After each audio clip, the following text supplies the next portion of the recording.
ये आकाशवाणी रायपुर है। प्रादेशिक समाचार बुलेटिन के साथ मैं दीप्ति चंद्रा।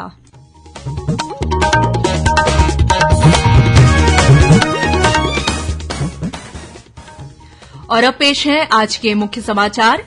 प्रधानमंत्री ने राष्ट्रीय हथकरघा दिवस के अवसर पर आयोजित कार्यक्रम में लोगों से स्थानीय उत्पादों को लोकप्रिय बनाने का आह्वान किया।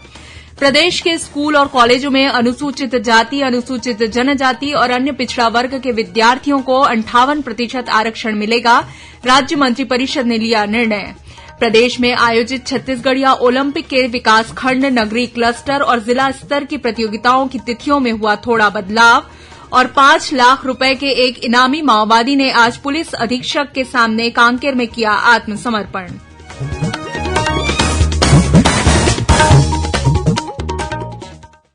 अब समाचार विस्तार से।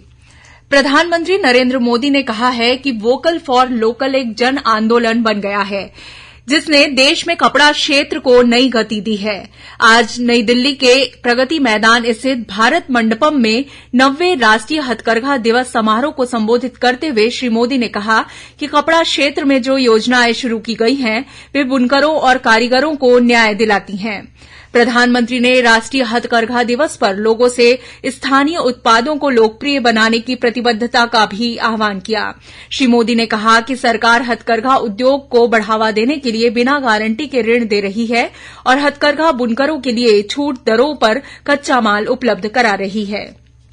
प्रदेश की शैक्षणिक संस्थाओं में अब पूर्व प्रचलित आरक्षण व्यवस्था के तहत प्रवेश प्रक्रिया पूरी की जाएगी। मुख्यमंत्री भूपेश बघेल की अध्यक्षता में आज रायपुर में आयोजित राज्य मंत्रिपरिषद की बैठक में यह निर्णय लिया गया। इसके तहत अब राज्य के स्कूल और कॉलेजों में अनुसूचित जाति, अनुसूचित जनजाति और अन्य पिछड़ा वर्ग के विद्यार्थियों को 58% आरक्षण मिलेगा। राज्य सरकार ने उच्चतम न्यायालय के अंतरिम आदेश के अनुरूप ही राज्य के शैक्षणिक संस्थाओं में आरक्षण व्यवस्था लागू करने का निर्णय लिया है। इस बीच सामान्य प्रशासन विभाग ने सभी विभागों को उच्चतम न्यायालय के आदेश के अनुरूप शैक्षणिक संस्थाओं में आरक्षण लागू किए जाने के आदेश जारी कर दिए हैं। विश्व आदिवासी दिवस के अवसर पर 9 अगस्त को प्रदेश के सभी जिला मुख्यालयों में कार्यक्रमों का आयोजन किया जाएगा। इस अवसर पर राज्य स्तरीय कार्यक्रम में प्रदेश के अनुसूचित क्षेत्रों की 5,633 पंचायतों को मुख्यमंत्री आदिवासी परब सम्मान निधि योजना के तहत द्वितीय किस्त के रूप में 2 करोड़ 81 लाख रुपए की राशि जारी की जाएगी। इसके तहत प्रत्येक पंचायत को 5,000 रुपए के हिसाब से राशि मिलेगी। राजधानी रायपुर के महंत घासीदास संग्रहालय में 9 अगस्त से छत्तीसगढ़ आदिवासी सांस्कृतिक परंपरा प्रयास से प्रभाव तक विषय पर केंद्रित 3 दिवसीय फोटो प्रदर्शनी का आयोजन किया जाएगा। मुख्यमंत्री भूपेश बघेल ने प्रधानमंत्री नरेंद्र मोदी को पत्र लिखकर छत्तीसगढ़ से गुजरने वाली यात्री गाड़ियों के सुचारू संचालन सुनिश्चित करने का आग्रह किया है। श्री बघेल ने अपने पत्र में लिखा है कि रेलवे द्वारा बिना किसी पूर्व सूचना के कभी भी यात्री ट्रेनों को निरस्त करने की सूचना जारी कर दी जाती है। इससे यात्रियों को कई तरह की परेशानियों का सामना करना पड़ता है। मुख्यमंत्री ने लिखा है कि ट्रेनों के असामान्य संचालन से विद्यार्थियों, तीर्थयात्रियों, मरीजों, व्यवसायियों, श्रमिकों और परीक्षार्थियों के पूर्व निर्धारित कार्य समय पर संभव नहीं हो पा रहे हैं। भारतीय जनता पार्टी की छत्तीसगढ़ इकाई ने आज राजधानी रायपुर के जवाहर बाजार में सहारा पीड़ितों के पैसे लौटाने के लिए सहारा पोर्टल हेल्प डेस्क का शुभारंभ किया। इस मौके पर पूर्व मंत्री और विधायक बृजमोहन अग्रवाल ने कहा कि सहारा निवेशकों को न्याय दिलाने के लिए केंद्र की मोदी सरकार प्रतिबद्ध है। उन्होंने बताया कि इसके लिए सहारा रिफंड पोर्टल जारी किया गया है। इस पोर्टल के माध्यम से सहारा इंडिया में सालों से फंसे निवेशकों के पैसे वापस मिलना प्रारंभ हो जाएगा। श्री अग्रवाल ने बताया कि सहारा निवेशक पोर्टल में सही ढंग से रजिस्ट्रेशन कर सकें और समय पर उनके पैसे वापस आ सकें, इसके लिए भाजपा ने आज हेल्प डेस्क की शुरूआत की है। नेता प्रतिपक्ष नारायण चंदेल ने जांजगीर चांपा जिला प्रशासन को 15 अगस्त तक सड़कों पर घूमने वाली गायों की समुचित व्यवस्था करने को कहा है। उन्होंने चेतावनी दी कि यदि गायों को रखने की उचित व्यवस्था नहीं की गई तो भाजपा किसान मोर्चा के कार्यकर्ता सभी गायों को एकत्र कर नगरपालिका, एसडीएम कार्यालय, थानों और कलेक्टर कार्यालय में ले जाकर छोड़ देंगे। कोंडागांव जिले की केशकाल पुलिस ने आज एक कार से 1 क्विंटल 26 किलोग्राम गांजा बरामद किया है। मौके से आरोपी वाहन को छोड़कर फरार हो गया। पुलिस ने अज्ञात आरोपी के खिलाफ मामला दर्ज कर जांच शुरू कर दी है। मिली जानकारी के अनुसार विश्रामपुरी चौकी के पास राष्ट्रीय राजमार्ग पर पुलिस की टीम वाहनों की जांच कर रही थी। इस दौरान जगदलपुर से आ रही एक कार को रुकवाने की कोशिश की गई, लेकिन कार चालक ने वाहन को रोका नहीं, बल्कि आगे केशकाल घाटी के पास वाहन को छोड़कर फरार हो गया। पुलिस ने वाहन से करीब 13 लाख रुपए की कीमत का गांजा जब्त किया है। वहीं कबीरधाम जिले में चिल्फी पुलिस द्वारा आज 2 अंतर्राज्यीय गांजा तस्करों को गिरफ्तार कर एक कार से करीब 84 किलोग्राम गांजा बरामद किया गया है। खबरों का सिलसिला जारी रहेगा। अभी वक्त है एक छोटे से विराम का। प्रादेशिक समाचार आप आकाशवाणी रायपुर से सुन रहे हैं और अब आगे बढ़ते हैं बाकी के समाचारों की ओर। केंद्र सरकार द्वारा चलाए जा रहे मेरी माटी मेरा देश अभियान के तहत आज हेमचंद यादव विश्वविद्यालय दुर्ग में वीरों का वंदन कार्यक्रम का आयोजन किया गया। इस मौके पर एनसीसी बटालियन दुर्ग के commanding officer colonel Hemant Dubey और सूबेदार मेजर भूपति थापा का सम्मान किया गया। इस मौके पर कुलपति डॉ अरुणा पल्टा ने कहा कि सैनिकों का सम्मान समर्पण की भावना का सम्मान है। किसी सैनिक को सम्मानित करने पर पूरा समाज अपने आप को गौरवान्वित महसूस करता है। आजादी के अमृत महोत्सव के तहत हर घर तिरंगा अभियान चलाया जा रहा है। इसी कड़ी में नारायणपुर कलेक्टर अजीत वसंत ने अधिकारियों को आगामी 13 से 15 अगस्त के दौरान सभी कार्यालयों और घरों में तिरंगा फहराने के लिए लोगों को प्रोत्साहित करने के निर्देश दिए हैं। इस संबंध में जिले के सभी कार्यालय प्रमुखों को निर्देशित किया गया है कि वे अपने कार्यालय में तिरंगा फहराना सुनिश्चित करें।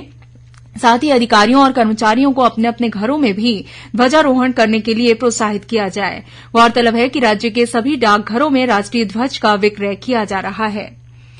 प्रदेश में आयोजित छत्तीसगढ़िया ओलंपिक के विकासखंड, नगरीय क्लस्टर और जिला स्तर की प्रतियोगिताओं की तिथियों में आंशिक संशोधन किया गया है। इसके अनुसार अब विकासखंड और नगरीय क्लस्टर स्तर की प्रतियोगिताएं आगामी 18 से 23 अगस्त तक तथा जिला स्तर की प्रतियोगिताएं 27 अगस्त से 4 सितंबर तक आयोजित की जाएंगी। संभाग और राज्य स्तर की प्रतियोगिताएं पूर्व निर्धारित कार्यक्रम के अनुसार होंगी। संभाग स्तर की प्रतियोगिताएं 10 सितंबर से 20 सितंबर तक और राज्य स्तर की प्रतियोगिताएं 25 सितंबर से 27 सितंबर तक आयोजित की जाएगी। कांकेर जिले में आज एक इनामी माओवादी ने पुलिस अधीक्षक के समक्ष आत्मसमर्पण कर दिया। इस पर 5 लाख रुपए का इनाम घोषित था। यह माओवादी बरगढ़, बलांगीर और महासमुंद डिवीजन में सक्रिय था। इस पर कई माओवादी घटनाओं में शामिल रहने का आरोप है। 23वीं राज्य स्तरीय शालेय क्रीड़ा प्रतियोगिता के तहत जगदलपुर में आयोजित सुब्रतो मुखर्जी फुटबॉल प्रतियोगिता में बस्तर जोन की टीम ने पहला स्थान हासिल कर ओवरऑल चैंपियन का खिताब अपने नाम कर लिया है।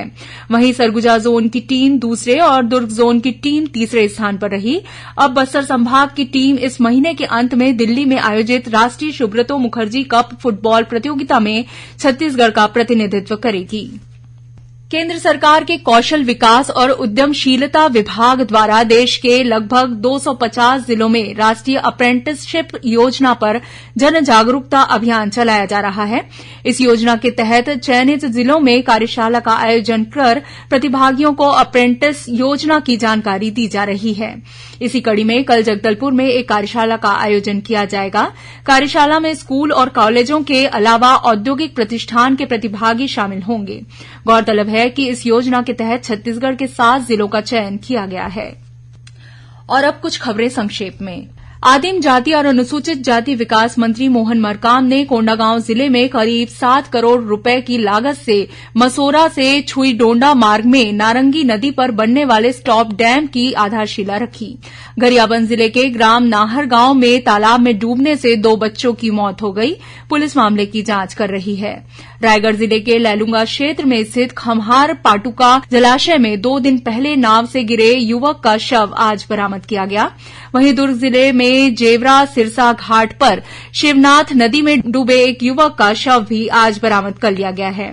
कोरबा जिले के बालको स्थित मड़वारानी के पास आज तेज रफ्तार हाईवा की टक्कर से मोटरसाइकिल सवार एक युवक की मौत हो गई।